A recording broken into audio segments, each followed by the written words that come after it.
scams about the scam that is the focus of the movie starring Jerry as himself. We are going to show you the trailer for the film. We will then with the movie producer and Jerry's son, Jonathan Hsu, about the film.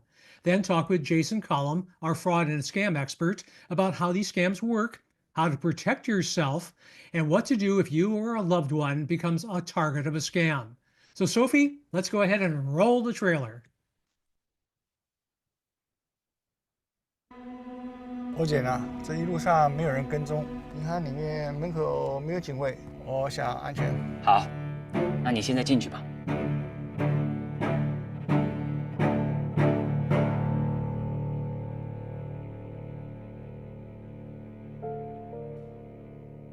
Is my hair okay?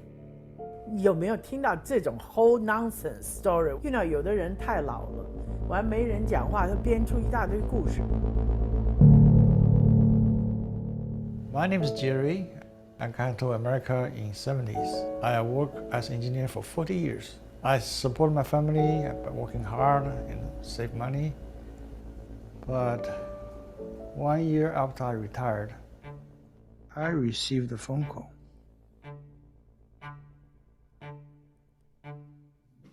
等一下，这边来了一个欧检签发的正式的通告，说明天要拘留你做正式的调查。希望你能够证明没有参与洗钱这个案子。什么洗钱案？是一定有人假冒我的名字干的吧？希望你能配合调查。Has he been acting weird lately? Dad, who are you calling? That's none of your business. I have an interesting offer for you. What kind of offer? 你也可以选择不跟我们合作，我们要冻结你的账户，将你引渡回国。我一定配合。Everything OK？ 重要电话 OK， 回去吃饭，回去，没事。嫌疑人要下车了。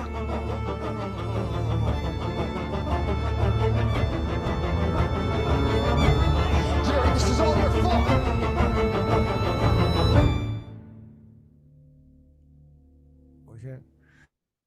Wow, that is really suspenseful. It's not just a drama, it is a docudrama based on a real life event. So before we jump into the discussion, though, if you have questions for our panelists, please put them in the chat box and we will do our best to answer as many as we can at the end. At this time, we'd like to welcome Jonathan Hsu, who is a Taiwanese-American producer and line producer based in New York City. For over a decade, his production company, Shoebox Productions, has been producing commercials and films to empower and uplift diverse artists' voices and stories. His feature films, starring Jerry as himself, had its world premiere at Slamdance 2023 and won Grand Jury, Audience Award, and Best Actor for his documentary about his own father. He also executive produced the critically acclaimed horror film, A Wounded Fawn, which was ranked top 5 horror movies of 2023. His next film, Sun Shower, recently won the Taika Award at Hong Kong Film Market and also the Taichung Action Award and QPM Award from TCCF 2024. Welcome, Jonathan. Hello. Also joining us is Jason Collom. Jason is a second-generation police officer. He served for 27 years, with 8 years in patrol and 19 years in investigation. And in a career spanning 11 years, he was a senior district attorney inspector in San Francisco who specialized in investigating elder financial abuse cases. He's the founder of an international law enforcement work group that successfully disrupted a transnational organized crime syndicate that targeted elderly, monolingual Chinese Americans. The work group has been recognized by Interpol for disrupting the syndicate's operation across the globe. Although employed by the city and county of San Francisco, Jason often took calls from non-English speaking victims from outside San Francisco, investigating their cases and filed warrants in their respective counties. He has investigated many Chinese-specific cases and published on the Blessing Scam, the Buried Treasure Scam, virtual kidnapping, and the Chinese Embassy telephone scam, among many others. Jason is a recognized expert who has presented his case studies to law enforcement and prosecution groups from over a dozen countries. So welcome to you, Jason. Let's talk first about the film a bit. Jonathan, this is a personal story for you, as the subject and the starring actor is your father. Tell us about how this film came about. Why did you decide to do it, and how difficult was it to tackle? Hi, everyone. So great to be here, and I'm so glad that I have this opportunity to share this story with everyone. And before I forget, thank you AARP for hosting this, and Jason and David to be here, of course, and Sophie for putting this all together. This movie was based on a true event that happened to my father. He gave me a call. This happened very recently, I would say in 2021. He gave me a call and said, I lost everything. And I didn't know what that meant. I was juggling kids and work and all that stuff. And he started telling me the story that just got stranger and stranger. And I was like, I don't know if this is real or not. So I took my friend Law Chen, who is the director of the film and is better at Chinese than I am, with our camera to go and interview him, because in my understanding, I knew immediately I needed to start collecting the testimony to possibly build a case with the FBI. And so we started with just recording him telling us the whole story in his words. Then I went to interview my mother, who was also around during that time, and my younger brother also. And from everyone's story, I started to picture this movie. And Law, my director, said to my father, Jerry, how would you like to star as yourself in this movie? Because at the time, it was during the pandemic. So hiring an actor, getting a crew, funding this thing, it would have taken a really long time. And so we said, let's just do it ourselves. Let's make this movie. Jerry's willing to do his own recreations. And he was a little embarrassed, but he said, as long as you make me Jason Bourne, as long as you make me look like 007, then we got a deal. Like I felt like a spy, so I want to play a spy. So he played. Jonathan, let me interrupt you for a second. Yeah. How did you convince him to overcome the embarrassment of sharing this situation with the public? Yeah, it was an ongoing thing. I mean, to me, art is a healing process, and in making the film, it was a therapeutic process for him to kind of be on the other side of the story and visualize how everything went down. Like, he actually wrote down the words and the script of what these people, these bad actors, said to convince him that they were the Chinese police, that he was being helpful as a citizen to stop criminals. They made him feel like a hero, but at the same time, they also made him feel like he was in trouble, that he was guilty of some crime he didn't commit. And so he also, the other thing was, since it was just me and my friend who I've been working with for over 10 years, it was just a very small crew. So he didn't think anything of it. He didn't think the movie would get to the point that it has, and resonate with so many people. Like, to him, it was just another home video, because when I was a kid, I was always walking around with the home video camera, filming everyone. So he thought it was a small thing, but as it grew bigger and bigger, he realized, everyone's gonna see this, the whole public, everyone. And then he kind of freaked out, but at the same time, he was like, if it helps one person, then it's worth doing. What has his reaction been to the fact that it has been a useful tool to help educate the public, and that it's really had an impact and won awards? Yeah, like when in the first screening, there's a video of him. If you search, he got a standing ovation, and everyone was chanting his name, and he thought everyone was making fun of him. He didn't understand, like, oh, everyone's just laughing at me. But afterwards, after the screening, people would come up and say, this happened to my aunt, or this happened to my father, and we're not on speaking terms. But now I can see how he was convinced or seduced into giving away his money, and maybe not as high as of an amount as Jerry, but still, like, sometimes we question the cognitive ability of our parents as they grow older.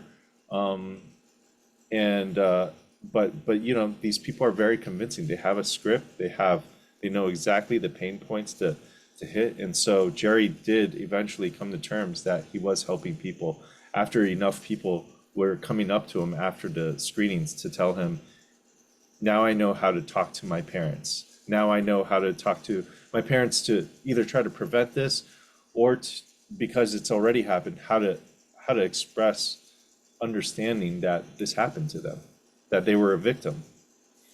Jonathan, let me ask you this. Did members of your family did it trigger any soul searching in your own lives about whether you could have spotted the warning signs sooner or whether you should have intervened earlier? Yeah, so my director, I he's a brilliant man, very thoughtful and took a lot of care in making this film. But at one point he did ask the question, who is to blame? Who's to blame for this happening? Was it the three sons who were too busy with their careers and their lives to check in on, their father? Was it his ex-wife, who, even though they call each other every day and are still great friends, like how come she didn't spot anything? And, in the end, we're all to blame. We're all to blame for not asking the hard questions, to not asking the real questions of what would you do if someone was putting you into this position? Like, we would talk every week about our lives, and this happened over the course of 3 weeks, what happened to him. And it only took 3 weeks for him to lose his life savings. But yeah, like we would talk about everything else other than this crucial question of what are you doing with your money? Who are you talking to? Like, where are you sending money to? Like, are you in trouble? I don't know, like these kinds of things.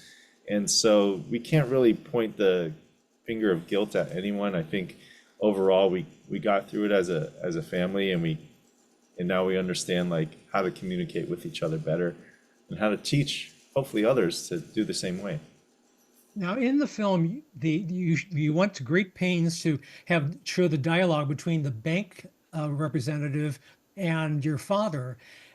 Was there any blame you could ascribe to the bank teller for not being more aggressive, asking what your father was doing with that money that he was Yeah, transferring?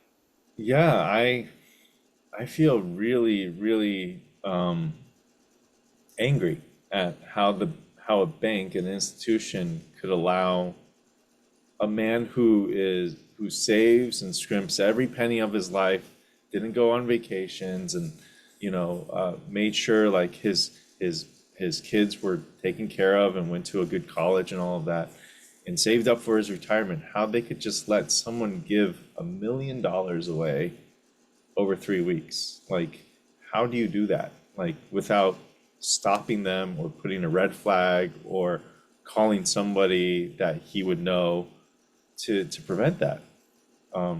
Yeah, I do blame the bank teller who worked with him on all these wire transfers for not stopping him.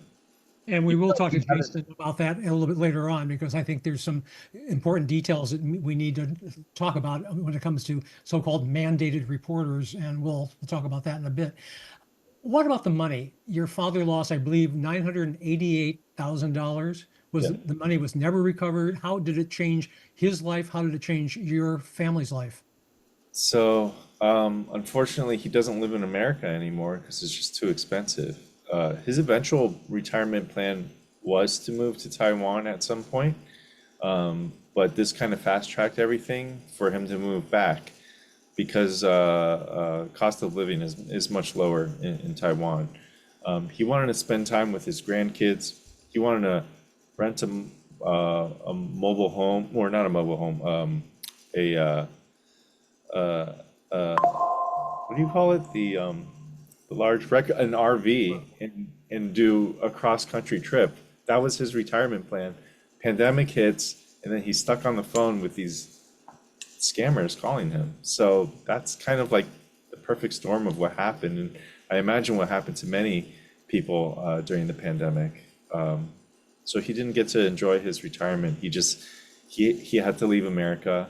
The good news is that because of the film's release, he had a lot of purpose to come back to the States, where either myself or my brothers would fly him out to come to these film screenings, to come to these premieres, that he would attend these red carpet events and have people, identify with him. Like, he doesn't feel like he was just exiled to another country. He still feels like he's a part of our lives.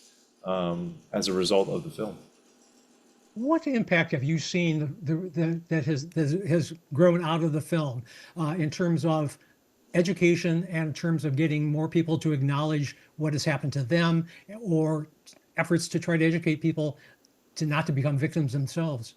Well, this is a big step. Of course, being on this AARP platform, and AARP has helped in a couple other platforms in Boston and in other screenings, and nationally. I believe, I think, there's not a single screening where I don't have someone in tears coming up to me after the screening to tell me how much it impacted them, how they need to share it with their parents, how they need to talk to their parents, or aunts and uncles. And I think that's why I made the film. I don't think I'll ever make the money back from making the film itself, but I want the film to be watched. I want the film to be shared so that something like this does not happen to anyone else. And yet it has. I mean, these people, are you seeing a lot of people walking up to you and acknowledging that they too have been victims? Yes, yeah. And they would say things such as, I didn't even know what this movie was about. I just came and I've never told anyone this, but it happened to me or it happened to my family. And they found that by us making this film, they were actually able to have a excuse or a reason to bring up a secret, or a shame that they already buried, out into the open and say, this did happen to me. I was psychologically confused into sending money to someone I didn't know. And I didn't know, and it is a traumatic experience to have been through that. And what would you say to families who are facing this problem, and are reluctant to acknowledge it or to take proper steps to notify law enforcement? Yeah, I think that's a huge issue, which is we're not reporting it, right? So people are shamed into, oh no, like I can't believe I was fooled, and then they don't want to tell anyone. They don't want to tell their children. They don't want to tell their friends. So it's a secret. I don't know what I'm sorry. What, can you go back to your question again? Like what? In other words, Yeah. overcoming shame is one thing, and not wanting to go public and to acknowledge to friends or family that they've been conned. But what about just the fact that so many people are reluctant to report it to law enforcement? Right. Yeah. I think it's especially relevant that we also tell it in a Chinese American context, because I think in most Asian households, you never air your dirty laundry out in public, and never dishonor the family name or bring shame to the family. But by us kind of telling the truth, it really did set us free, and I feel like it will help others.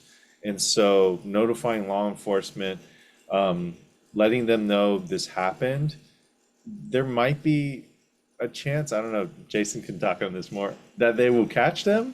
There might be a chance that they can gather a case together. The Orlando County Sheriff that we contacted, they were able to follow the money to where it goes. And I think that does kind of help build a case of, I don't know, maybe this bank is a phony bank account and we should stop, like close it down or something like that. So by notifying law enforcement, you could help prevent another channel from it just being open to scamming other people, other innocent people. And your father's money was never recovered? And do you know where it went?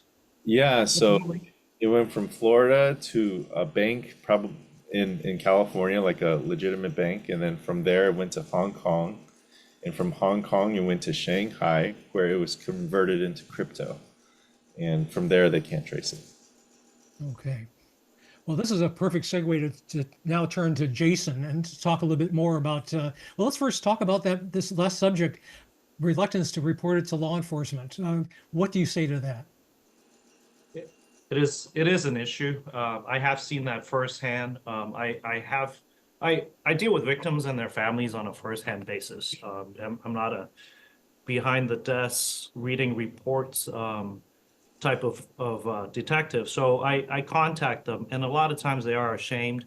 And some of the places that I visited, for example, mom lost the life savings of the entire family, and I respond to their homes in a converted garage in San Francisco, and the teenager kids refused to talk to mom because they said that she's so stupid in losing the entire fortune of the family, and now they're gonna have to struggle and make their own ways to go to college. Husband doesn't want to talk to the wife anymore because again he sees that here it is. It's traditional almost that the female half hangs on to the majority of the family's wealth, but just basically overnight, this is gone, and they're ashamed. They're ashamed to bring it out to people who are on the outside. They're even more ashamed to bring it out to folks who are inside their households. And of course, one of the biggest things is that a lot of these victims, they don't want to lose their financial independence. So here they are. They're holding on to the family fortune or the majority of the finances and dealing with the finances. They don't want that to be taken away from them. And now they're older, they're adults, and now they're limited to an allowance. But on the flip side of that, I've also seen the other side where I've had victims from different jurisdictions all across the U.S. call me because the patrol officers that responded to the house absolutely refused to take a police report from them. Absolutely refused. And some of the reasons I can just think of in speaking to some of these patrol officers is that look, it's nothing that they've ever seen. It's unbelievable that this happened, and it's got to be some kind of a scam. And besides, having to deal with a victim who speaks another language with a language line or interpret, it's just that extra step that it's beyond some of the patrol officers. They just don't want to spend the time with it. And there's also pressure from management, and speaking to some detective sergeants in the past in local agencies, is that they don't want to take a case that may or may not have happened and have an outstanding unsolved case in the amount that's huge. That's a felony. The department doesn't want a felony stat, an unsolved felony stat on their books with a case number hanging for the year. And it sounds terrible, but it happens. And let's say the patrol officer does take the report. I've seen detectives who absolutely refuse to follow up on these cases because they cite that, look, the money's gone, the money's overseas, and the crime did not happen here. Who do you chase after? And they just give up on the thing because it's out of ordinary. It's not something that they deal with on a regular basis, and the usual term that police officers always use is, hey, this is a civil matter. It's not something that we would handle. So it's not just the victims not coming forward. I have had victims who came forward and tried really hard to report these cases, but it's just that their local law enforcement was not taking the case. And I do have advice for folks who get turned down by a patrol officer or a detective to take their case. And one of the things I always say is that the elected official from your jurisdiction, from your area, your county, the district in your board of supervisor group, they are there to help you in these cases. If the police refuse to take your report, it's time to talk to the board of supervisor who represent you, your district. It's time to talk to the county elected official and just push them to file the report. And I can safely say probably 100% of the time where a victim tells me that the police did not take their report, after I advise them to reach out to their local representative, 100% of them were able to file police reports. Jason, explain to us, is the scam that Jonathan showed in the film typical? Are they all the same, or do they operate in different ways? The scam in the film, it's very, very typical. It's very, very by the script. And as far back as in the 1990s, I've seen this script. And so it's been perfected. It's been used for the last few decades. So it's when you become a victim, it's really hard to actually push back on it, because exactly this how the MO of this, the modus operandi of this played out. It's something that they've been rehearsing, trying, and being successful at it for the last at least 30 years. So walk us through the different steps. They're basically manipulating their victim. So what are the steps that they go through to develop that relationship? With slight variations, the victim might get a call from, let's say, the Chinese embassy in DC or the local consulate in San Francisco. It'll be somebody who represents themselves as an employee, saying that you've got mail from mainland China, from the Ministry of Public Safety or some local police department in China, and they would ask you to confirm the information that you are who you are. So basically, they get your name, they get your address. Yeah, that's you, and we'll help you find out what this is all about. Of course, the victim says, "Hey, I don't know what this is all about. I'm not in Washington, D.C. I can't come into the embassy. Maybe you can help me out." So the helpful embassy employee opens the letter and says, "Hey, look, there's a warrant for your arrest, or you're suspected as being part of a money laundering scam in China, and the Chinese Department of Public Safety would like to bring you back to China, extradite you to China to testify and be a witness or be investigated on this scam." And so the victim, being confused and being very upset about the possibility of being brought back to China for trial and being in jail, they ask, "Hey, what can I do?" So So the first embassy, step is really building up fear in the Fear. in the victim. right. What's the step after that? And once the person is scared and they're scared into cooperating, what's the next step? The next step is the helpful employee reaches out to what they claim to be the police inspector in charge of this case in China, and the victim is encouraged to talk to this inspector, but the helpful first person would say, "Hey, look, I represent you since I'm in USA. I'm part of the embassy. I can help you talk to this police inspector if you'd like." So the victim goes on a three-way call between the helpful embassy employee and the Chinese police official. And one of the key points that all victims always say is that I really believed that that person posing as the Chinese police was really the Chinese police because of the way they spoke to me. They were very gruff, they were very impatient with me, and that's how I perceived Chinese police to be. And that's one of the ways that they reel the victim in. And the person posing as the Chinese police sometimes go as far as, if they get a picture of you, they go as far as cutting and pasting the victim's photograph onto made up arrest warrant and text it or email it to the victim. And so that's the threat. That's the scary part. Again, the threat comes from the Chinese police or the Chinese prosecutor, and your friend that's on your side, your advocate, it's going to be the person who supposedly is the embassy employee or the low-ranking police officer in China who's helping you out. Then there's a series of requests to transfer funds. Starts out small, then it gets bigger and bigger, typically. Yes, it does. But once it goes big, it doesn't go any smaller. From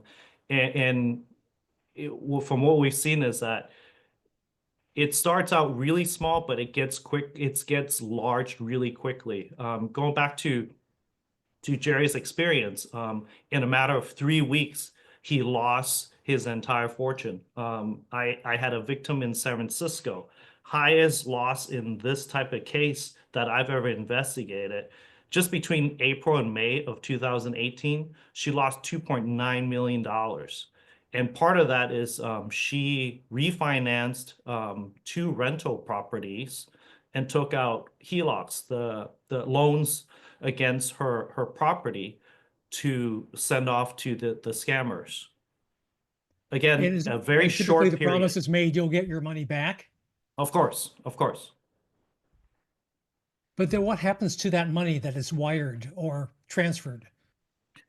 Exactly like what Jonathan says. A lot of times we see a receiving account in the United States, and from the United States it goes to an account in Hong Kong, and from an account in Hong Kong it either breaks up into hundreds of different accounts and gets moved from there, or it makes it to mainland China.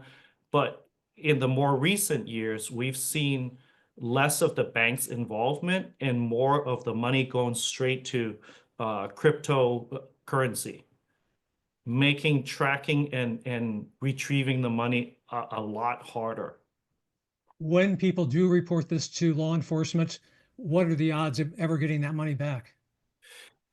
It's bad odds, really bad odds. One of the most important things of why you need to report this to law enforcement is because back when it was still like Jerry's case, where the money is wired from bank to bank, passing through Hong Kong, there was a better chance of recovering the money at that point, because Hong Kong has been such a middle ground for receiving this type of money for decades that the Hong Kong police force actually has have an agreement with local financial institutions to freeze these accounts. As the money comes in, the victim reports it. Hong Kong police, without a court order, is able to temporarily freeze the assets in this account pending legal proceedings. So that's why it's really important, especially if the money is wired, for you to make a local police report, because while you can file a police report online with the Hong Kong police force if your money is sent to Hong Kong, ultimately the Hong Kong police still need to identify you as a real victim. And how they can identify you as a real victim is that you, as the victim in the US, file a local police report, where a local police officer or a detective actually comes over to your house or sees you in person that identifies you as being a real victim. And the Hong Kong police will take that police report from the local agency and proceed with what they can do on that end. And you got to remember, it's a matter of freezing finances of people's accounts, and some of these accounts may or may be legitimate, and it's a huge liability on the Hong Kong police force's part, and it's a huge liability on the financial institution's part to be freezing somebody's assets. Let's say somebody is about to make a huge financial investment and they need the money the next day, and now they might be derailed from that investment, and now the liability falls on Hong Kong police force and that financial institution. So that's why it's really important that local victims make sure they make that police report. And again, if the local police agency refuses to take your report, please reach out to your representative. How widespread are these scams globally? I mean, we've been talking about China and Hong Kong, but are there other scams in other parts of the world? So this particular scam targets Mandarin speakers. And how the history of it is, it's in the 90s. It was organized crime. It was syndicate out of Taiwan, making calls to mainland China and defrauding Chinese people in mainland China. They set up call centers in Taiwan and brought on people, hired people to target mainland China.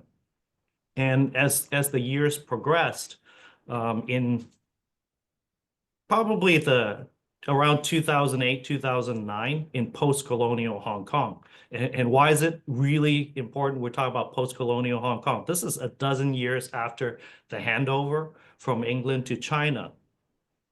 Hong Kong people used to not be taught Mandarin, but since the handover, Mandarin is one of the electives for foreign languages in school. So a dozen years into the British departing Hong Kong, now a lot of Hong Kong people speak and understand Mandarin. And again, you got to remember, these calls are made in Mandarin. I've gotten these calls before, and I'm pretty sure some of the other folks in the audience have gotten these calls before. When I don't understand what they're saying, all I do is hang up. But folks who understand Mandarin, they actually, some of them stay on, press the number that they're asked to do, and they fall into this scam. So around that time also, technology has made it so you can set up a call center pretty much anywhere in the world. And for you to be able to set up a call center large enough, have workers who speak Mandarin, a workforce large enough to set up this call center, it was easier for the travelers to make it to a Southeast Asian country. So, and it's cheaper to operate in a Southeast Asian country. It's easier to get employees who speak Mandarin to come to these Southeast Asian countries and present the scam overseas targeting Mandarin speakers. Between 2014, 2015, the US Customs and Border Protection in LAX, in LA airport, started seeing folks from Taiwan and China transiting through Southeast Asian countries, coming in with a large amount of computer equipment and telephone equipment. So at the time, the US Customs officers didn't know what that was all about, but they knew that there was something wrong with it. And these folks were coming in on different types of visas. And so upon further investigation, these folks were actually coming to the US to set up call centers to start targeting clients in the US who speak Mandarin. But the US Customs and Border Protection quickly caught on to that and started a program to start denying entry of these folks. And so, but again, with the evolving technology, now we don't actually need somebody to physically be in the United States, a scammer to be in the United States to spoof a US number. They can do it anywhere in the world. And to give you some shocking bits of history is that in 2016, again, this is just from English version of news clips, right? In 2016, a villager in the mainland China lost the equivalent of $1,300 US dollars. And then a teacher in the same year lost 37,000 US dollars. And again, these amounts might be a lot smaller than what Jerry lost, but they represented the life savings of these people. Unfortunately, the villager hung himself in front of the bank when the bank refused to help him or were not unable to help him. And the teacher also killed herself after losing this $37,000. So these are real. And in 2016, the same year, we started seeing these types of cases migrate to the 5-country conference, which is the 5 countries that speak English. Because of just technology catching up, you can place these calls to the 5-country conference from anywhere in the world and spoof those countries' Chinese embassies. Jason, tell me, what role or what responsibility does a bank have to, there's something called mandated reporters. Explaining what that is and how should banks, intervene, or can they intervene if they see something suspicious? The banks should intervene. They shall intervene when they suspect that it's elder financial abuse. As mandated reporters, it removes the liability from the bank of reporting these cases. So if a teller sees unusual transactions, they should document it. They should file that mandated reporter report. And it's only like a half sheet of paper. It's a summary. Turn it in, and What that's happens a after that? requirement. What happens after they file that paper? And so again, I can't speak. I can't speak of what exactly happens inside the institution after that piece of paper is filed. But my problem over the years is that that even that initial piece of paper has a lot of times not been filled out. And there are many reasons I suspect that of happening, but of course I can't be sure. And I don't know in Jerry's situation, Jonathan, did the bank teller ever file a mandated reporter report? I'm not sure if they did. That is a good question. I do know that I filed like the IC3 stuff and those things, and we called the police, of course, but I am not sure if they filed that. So for all the years I worked in San Francisco DA's office, I always say the very last line of defense before the senior loses the entire savings is that teller, is that bank. That is the very, very last line of defense. But unfortunately, from what I've seen, and I brought up an incident off camera about me observing something that I thought was unusual. A senior escorted by somebody who's very young, didn't look like they were related, making a huge withdrawal. And I identified myself to the bank manager, and I said, something should be done about this. I suspect this. And the manager says, I'll get back to you tomorrow. And when the manager didn't get back to me, I got back to the manager, and the manager cites bank privacy, customer privacy, and I'll get back to you. And when I followed up again that week, I found out that that manager no longer works at the branch. And so this points to the transient nature of the banking, retail banking industry, I think, in that it used to be when you went to a bank there's a preferred teller that you'd like to see.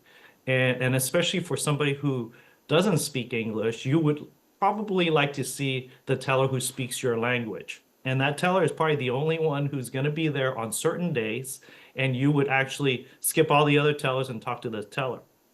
But unfortunately, the retail banking industry is turned into such a transient retail business that a lot of folks who are in the front line as tellers, they move around a lot. As soon as they get a better offer, better benefits, they're out of there. So a lot of times I walk in a bank, I no longer see the same teller from month to month basis.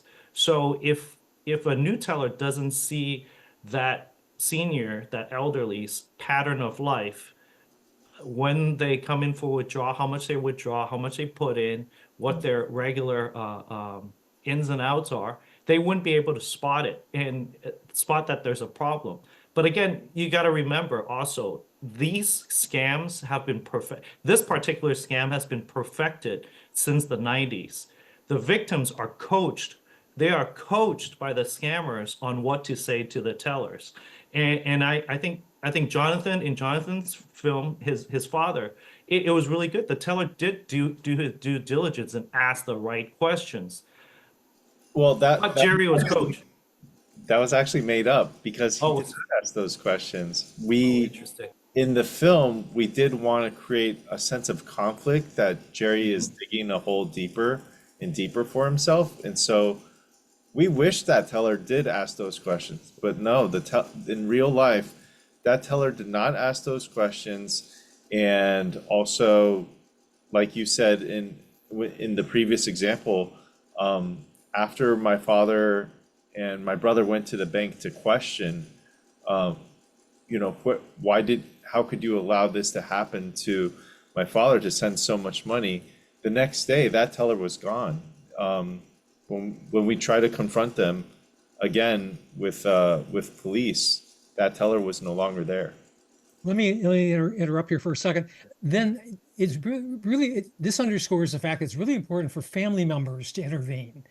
How difficult is it, or what advice can both of you give us how to approach a parent or a family member or a loved one who you think is being scammed, how do you bring up that conversation and convince them that they need that something is wrong here? And we'll only have a couple of minutes. We want to get to questions too from our audience. I'll let you go first, Jason. Well, I personally ran into this issue 5 days ago. My mother was about to get scammed. She's got an email claiming that one of her credit cards is no longer valid, and she needed to enter a bunch of personal information, including a social security number, and send it back. And so, thank goodness, I happened to be there, and she says, "Hey, look, I need help logging on because I don't remember how to log on." And I looked at the email, and I said, the English is not right. So something was wrong. And then when I rolled over the name of the sender, it comes back to an email address with nothing to do with the sender, with the company. And I plugged that into Google and found out that it's a medical clinic out of Florida. So scam, red flags everywhere, right? And you think with me doing what I've done and her seeing what I've done for AARP and the DA's office, that it'd be automatic trust, but we got into a bit of an argument over whether that's real or not. She really believed that was real, and she really believed that I was actually stopping her from doing a legitimate transaction. So, Jonathan, take it away. Yeah. We just wish that I think it's you should probably talk to your loved ones about setting some kind of limit to the amount of money they should be sending out without telling a family member.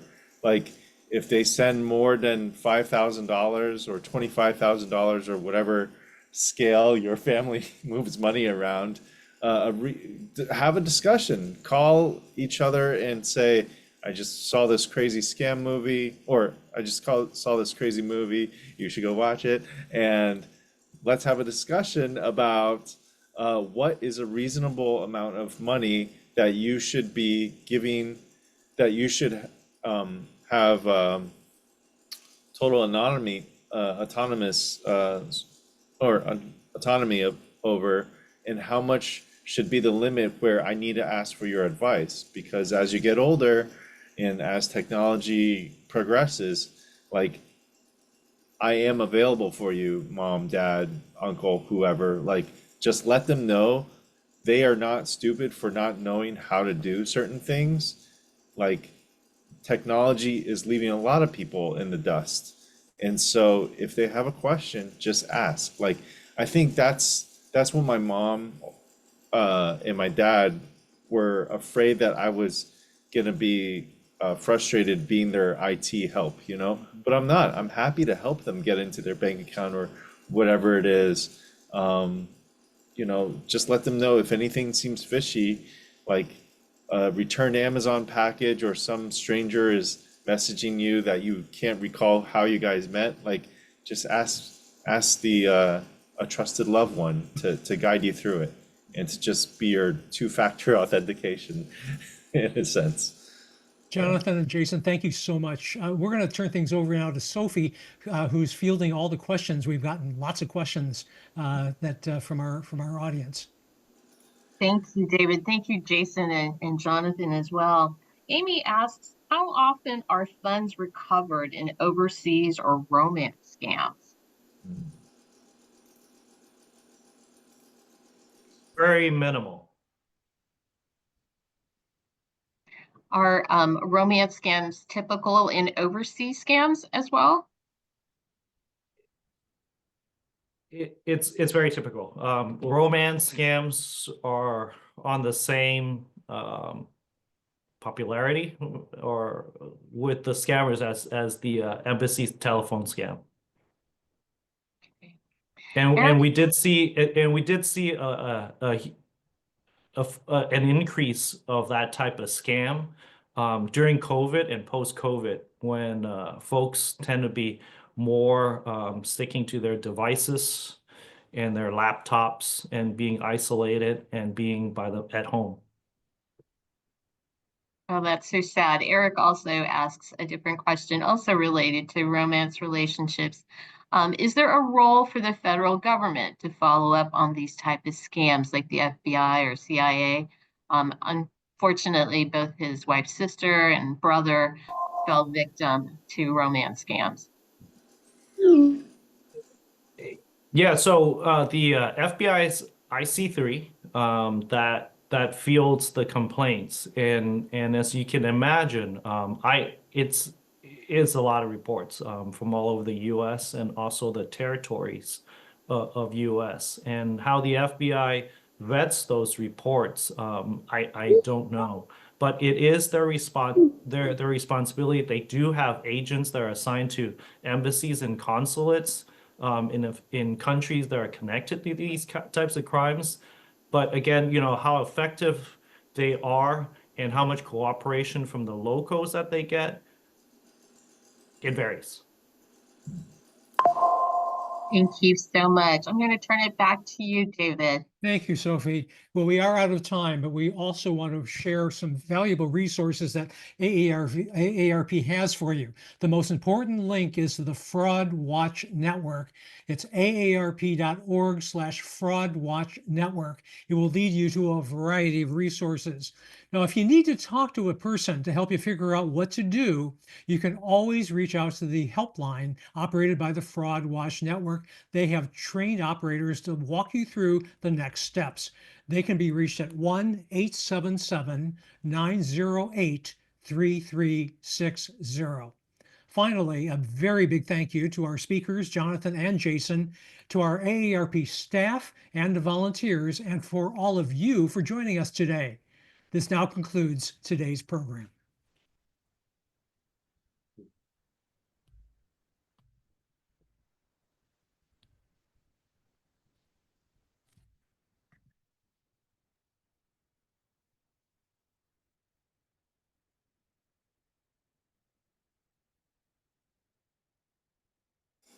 Thanks, everyone.